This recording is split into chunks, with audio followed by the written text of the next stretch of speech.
So now that the dust of the weekend has settled and the Vikings 53-man rooster is looking to be officially cemented here in the next couple days, there are a couple surprises. We talked about how the Vikings only kept 2 safeties, but specifically let's talk about surprise players who made it. So here are the top 5 surprising players to make the Vikings 53-man roster / rooster.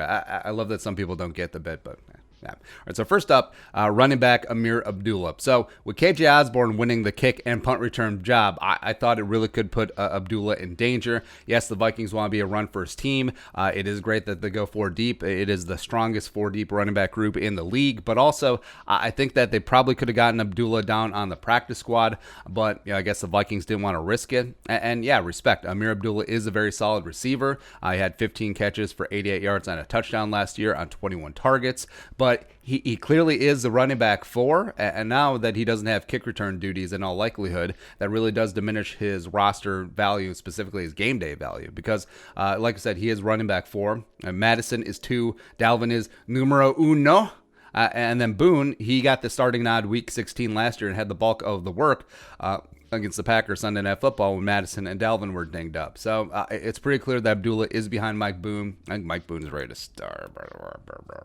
So it is a bit surprising that the Vikings held on to him. Next up, surprise number 2, Vikings player to make the rooster, 53, wide receiver Tajae Sharpe. So was going to say Chad Beebe, except it's clear that Kubiak just loves 12, so nah. No, Tajae was a free agent signee from Tennessee.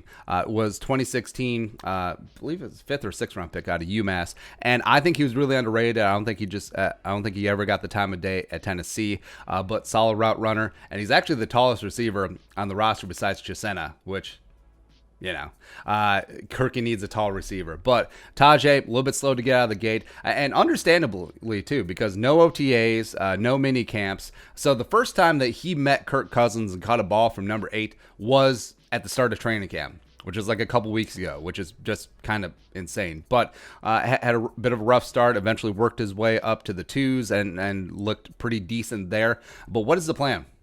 Like, is Tajae going to play some special teams? Because he's clearly wide receiver 5 at best. So he's behind Thielen, Jefferson, BC, probably Chad Beebe, and hell, probably KJ Osborne as well. So he's wide receiver 6. So is he going to play special teams? Because if you're wide receiver 5 or 6, you kind of have to, although that is what they do have Dan Chisena for in terms of special teams playing wide receiver. So, I mean, Tajae, you look at the roster construction, like he is one of the main candidates to not be on the game day 48, which, I mean, a 53-man roster, but really 55. How are you going to be one of the 5 game day inactives, bro? Like, how does that work? Nah. Next up, surprise make of the 53-man roster for the Vikings this year.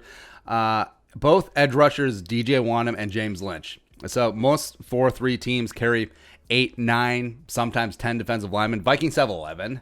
So I thought that 4th-round picks, DJ Wonnum and James Lynch, were in danger of being cut despite their high draft status, because you had the Yannick trade go down. Cheeseburger, Eddie Yarbrough, and Jalen Holmes really stepped up as the reserve edge rushers and basically kept Wonnum and Lynch down with the 3s at best, right? But it's either ego of not wanting to cut a 4th-round pick, just like they did with Willie Beavers a couple of years ago, which is not great. Or the thought that they might not get through waivers. I understand that. So it was a bit surprising that the Vikings did carry 11 defensive linemen on the 53. They're obviously not all going to dress on the game day 48. I thought it could be more of a procedural move. Maybe the Vikings will IR one of them after they earned their spot in the 53, so they weren't subject to a waiver injury claim. So it could be one of those roster loophole spots, but I guess not. But keeping the rights of the player does make sense. But I would be surprised if both dressed on game day. Actually, I'll be surprised if either one does. Yeah. All right. Next up, surprise number 4, guy to make the roster for the Vikings this year. Wide receiver, safety, wide receiver Dan Chisena. Now, if you said that a UDFA wide receiver is going to make the 53, you probably would have bet all your money on Courtney Davis and not blinked. But he didn't even make the practice squad, man, which is odd. But you do love the story. The 6'3", former track star from Penn State, runs a 4.3, yada, yada, yada. Vikings obviously want to use him on kick coverage as well as a punt gunner. And also, I don't think this positional stuff is done yet. because I'm not sold. I don't think they're sold on him as a wide receiver. Maybe they do revisit the safety thing. But like we said before, I think he is amorphous. I think he is just a special teamer. You look at Marcus Sherrills. Like, Sherrills was technically a cornerback and did get on the field earlier on in his career as a cornerback, but he never really was. He was a special teamer to his core, and I think that's going to be the same thing with Chisena.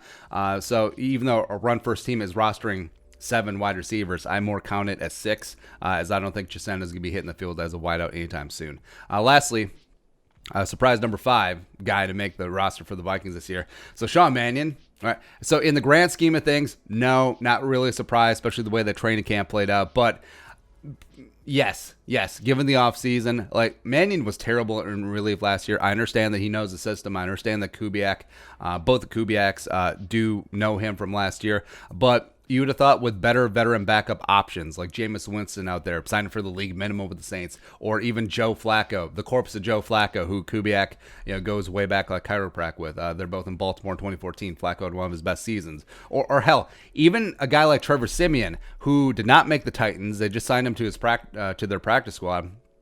He was the friggin' captain of Kubiak's Broncos in 2016, his final year in Denver, which just amazing. Like, he gives the reins of the Super Bowl champions to Trevor Siemian, makes him a captain, and there's like, I ain't got time for you. Sean Mannion is obviously the better option here. But also, you throw in Jake Browning, Nate Stanley, definitely behind the 8 ball because of lack of OTAs, but they didn't do enough in camp to unseat the veteran, so he remains. Cool. There we go. All right, so your thoughts are top 5 surprising Vikings to make the roster. Let us know in the comment section below. Subscribe for daily Vikings takes. Want to support that work, post on the Venmo. But until next time, Skol, production value.